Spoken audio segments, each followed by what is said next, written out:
நிலா ஒளியை திருடிய சிட்டுக்குருவி.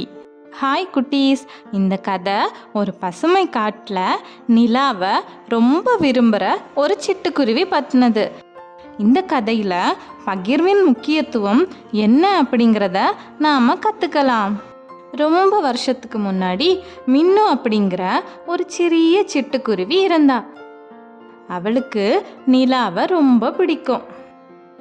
ஒவ்வொரு இரவும் அவன் நிலவை பார்த்துக்கிட்டே, இந்த ஒளியை என்னால எடுத்து வச்சுக்க முடியுமா அப்படின்னு ஆசைப்படுவா.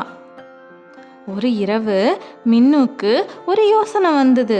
அவ வானத்துல உயரமா பறந்து நிலா ஒளிய தன்னோட இறகுகள்ல கொஞ்சம் கொஞ்சமா பிடிச்சுக்கிட்டா.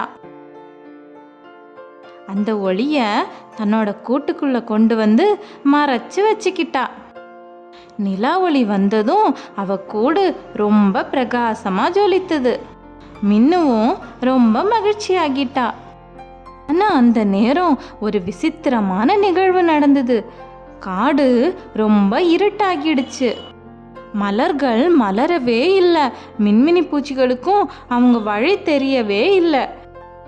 மிருகங்கள்லாம் ரொம்ப பயந்துட்டாங்க.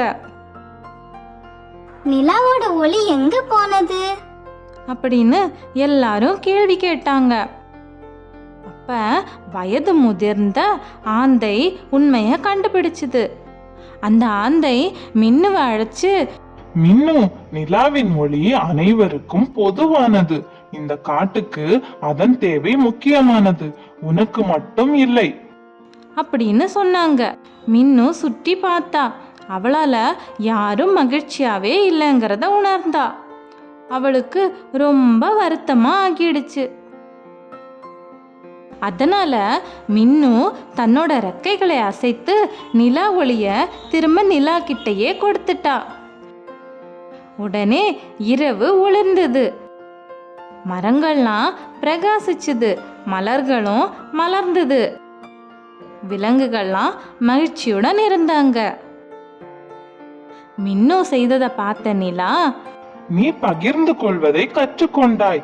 ஒரு பரிசாக நான் உனக்கு காட்டிலேயே இனிய குரலை தருகிறேன். உன் பாடல்கள் அனைவருக்கும் மகிழ்ச்சியை தரும் அப்படின்னு நிலா சொன்னாங்க. அந்த நாள்ல இருந்து மின்னு பாடல்களை அழகா பாடினா. காட்டுல மகிழ்ச்சி நிரம்பியது. இந்த கதையோட நீதி, பகிர்வது அனைவருக்கும் மகிழ்ச்சியை தரும்.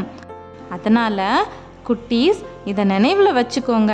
நாம் நம்மால அதிகமாக விரும்பப்படுற ஒன்றை பகிர்ந்தா உலகமே ஒளிரும். இந்த கதை பிடிச்சிருந்தா லைக் பண்ணுங்க. இது மாதிரி தனித்துவமான நிறைய கதைகள் தினமும் பார்க்க என் சேனல் சப்ஸ்கிரைப் பண்ணுங்க.